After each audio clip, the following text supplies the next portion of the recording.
Hello guys, so I often get lots of calls and emails, people asking me about studying abroad and essentially about studying in EU countries. People ask questions like, how do I find the right school?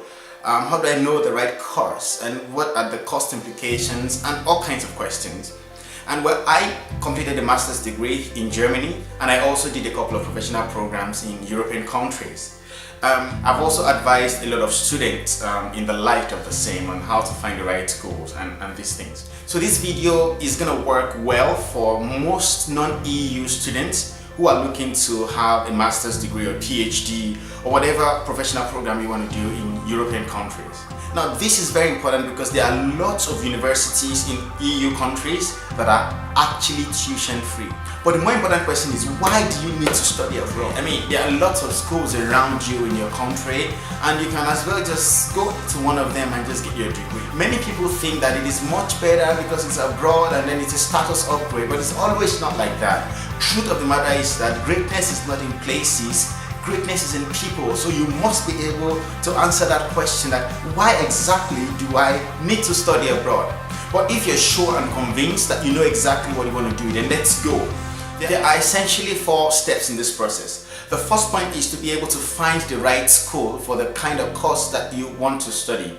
And of course, the second step is to review what exactly they require of you in terms of academic requirements, language requirements, and what have you. The third point, of course, is to understand then how to get the visa and all the requirements that comes with visa and funding your study. So this would also require taking care of your living in the new country that you would find yourself. The fourth process is that now you've started your master's degree, you have to live with the consequences of your decision. You see, there are a lot of online tools and it makes it super easy to find the right school for the right kind of course. Once you have been able to understand and decide what exactly the course you want to study, you can just easily do a simple Google search. For instance, you can do a search for master's degree in information technology or any other thing that you want to search for, and Google will give you a long list of results. But the better thing you can do is to be able to search for specifics. For instance, information technology MSc in Germany or in Berlin, or if you know the specific city or even the name of a school, you get better results from Google this way. Another option, of course, is to seek for websites that are more like a database for lots of schools in a specific country. For example, you have studyingermany.org, and then you can just go there, and what this site offers is that it enables you to be able to use the search engine and you can filter out whatever specifics you want to find. And I just show you an example now. For instance, you can decide what course you want to find and just use those filters by this site for example, and just find exactly the kind of school that you're looking for. What this then gives you is a list of results based on the conditions that you've defined in the search form. Another option, of course, is to just go directly to a university's website that you know exactly and read up their requirements. The second step is very vital and important. Now you've found the school and the course that you want to go for. But it's important to understand what are the requirements, what exactly is required of you. It's important for you to understand the academic requirements.